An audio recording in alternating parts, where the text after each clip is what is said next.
abibitibwa abakkiriza aya fe ey'olwaleero tugenda kujijja mu surati al-balad nga aya yakuna yagamba okitiibwa Allah tabaraka wa taala laqad khalaqna al-insana fi kabad mazima ddala owekitiibwa Allah subhanahu wa taala yatonda omuntu nga mutonze fi kabad bawulama bagamba fi kabad yani yukabidu alhayata owekitiibwa Allah subhanahu wa taala yatonda omuntu ng'obulamu buno obw'edduniya abuyitamu mu mpitamu ey'akanyigo.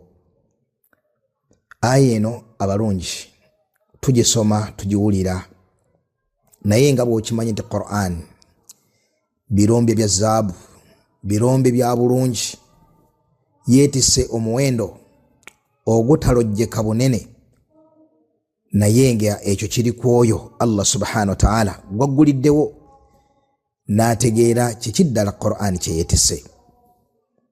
Abalungi mukimanye nti obulamu obw'edduniya tebuliiko kaseera ng'omuntu ali awo talina kimutawaanya, talina kyetaago, talina kyalubirira kutuukako. Kituufu oyinza obutaba na bulwadde naye ng'olina ky'omiisinga kye weetaaga okufuna.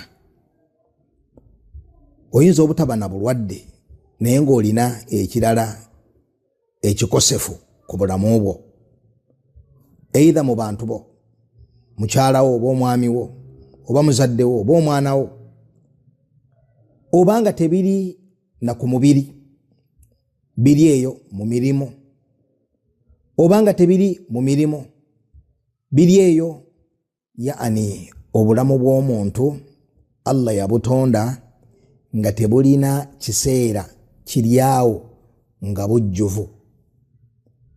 Ekyo nno Allah subhanahu wa ta'ala yakitubuulira mu aya eno n'akitubuulira ne mu ayaati endala n'akisongako mu ayaati ez'enjawulo mu Qur'an ng'alina amakulu g'ayagala tutegeere nange genjagala okubategeeza olwaleero mu ddoboozi nno lyensaba Allah subhanahu wa ta'ala libeere lya mukisa gyendi ne gye muli ab'ebitiibwa abalungi.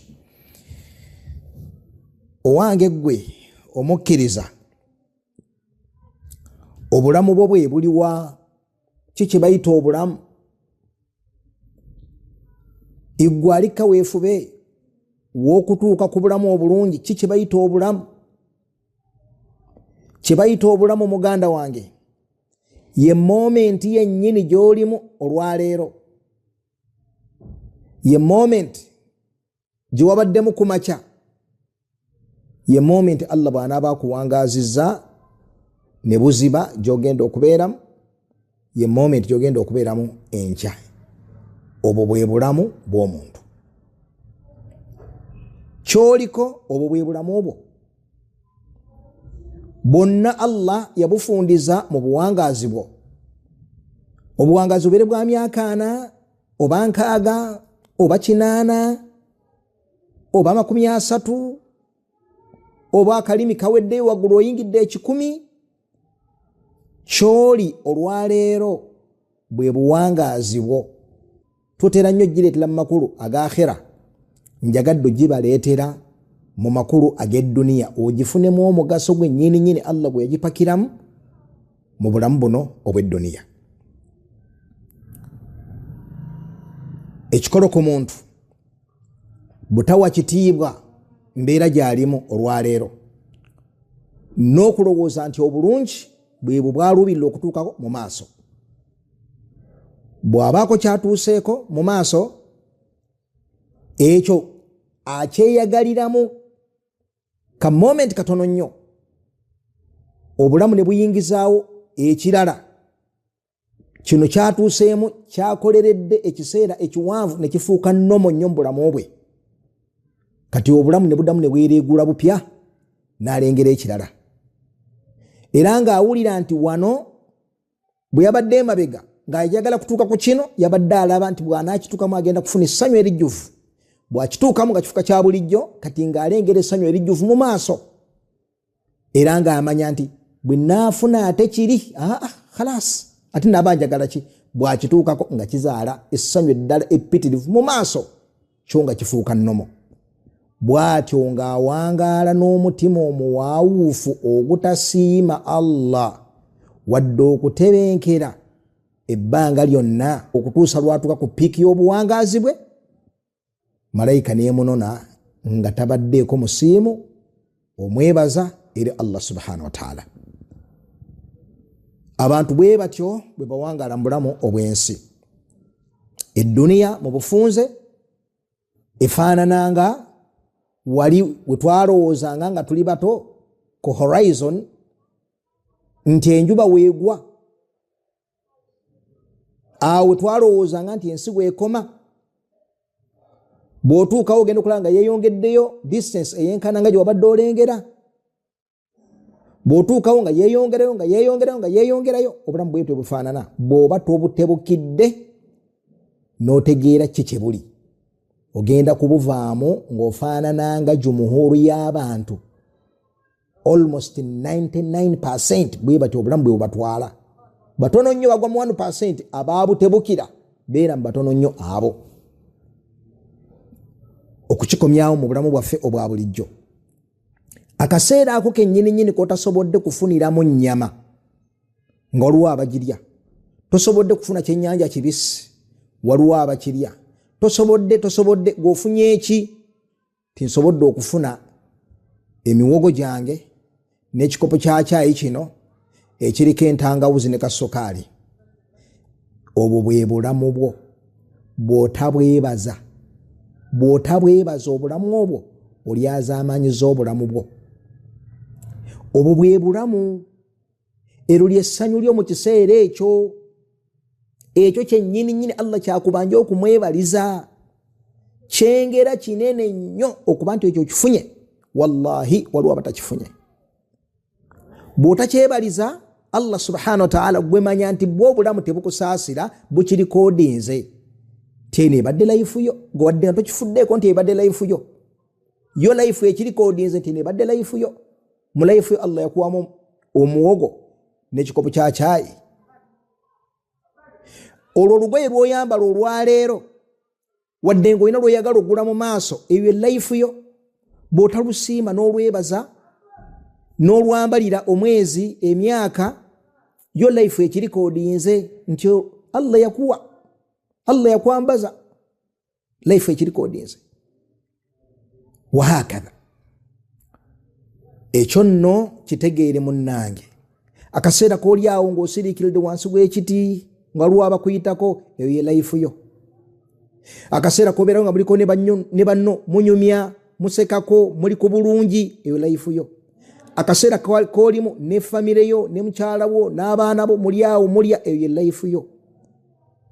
Kasita olinda mu maaso ebiruubirirwa byo mu maaso ebeere nga ye life yo, manya nti ogenda kufuluma mu nsi muno ng'oli muddu omubi eri Allah, ng'olaba Allah tiyakulabirira, ng'olaba Allah tiyakufaako, ng'olaba nenga wallahi akulabiridde olulabiriro olw'amaanyi. Era beera ng'okimanya nti bw'otakifuna ekyo ku muwogo togenda kifuna ku ttooke, bw'otakifuna ku ttooke togenda kukifuna. Yaani buli kyotasiima olwaleero, bw'otasiima ky'olina olwaleero togenda kukisiima, togenda kusiima ky'onaatuukako enkya, kubanga ensi ezaala ebiruubirirwa. Buli kyotuukako kizaala ekiruubirirwa ekirala, buli kyolwa kizaala ekiruubirirwa ekirala. Bw'otyo sinkane Allah nga feesi yeekabye, so nga abadde akubanja okumwebaza tabaraka wa taala. Ago nno amakulu munnange gategeere. Omuntu abeera nga ayingira obulamu obw'ensi nga tuli bato, tudduka tufuga ebidangadi, tufumba omutokoto, tuyigga amayenje, tutega enkwale, nga tugamba bwe tunaakula tujja kweyagala.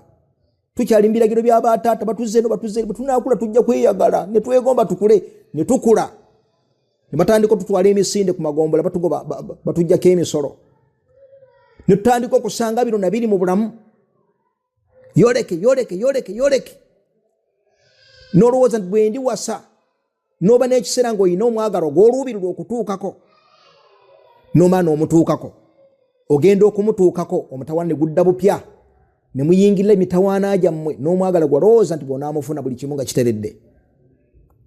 Bwe mba temuli mu mbeera eyo ogenda okakkananga Allah eitha mu baana abaddeko ne gwagezesa mu baana kusiba malwaliro kudda eno kudda eri malwaliro oddawo n'olowooza nti bwe naafuna omulimu embeera ng'etereera omulimu n'ogufuna embeera n'etatereera n'osigala ng'okyalina omulimu gw'olaba omulungi bw'onaafuna guli oba oli eyo gye bakakutemera nti munnange wano wowulira wakuluma wano bwe tukebeddewo waliwo kansa bwe tukebeddewo waliwo kino ogenda okakkananga obulamu bw'ensi obuwunzise bwe bwali buli biri byonna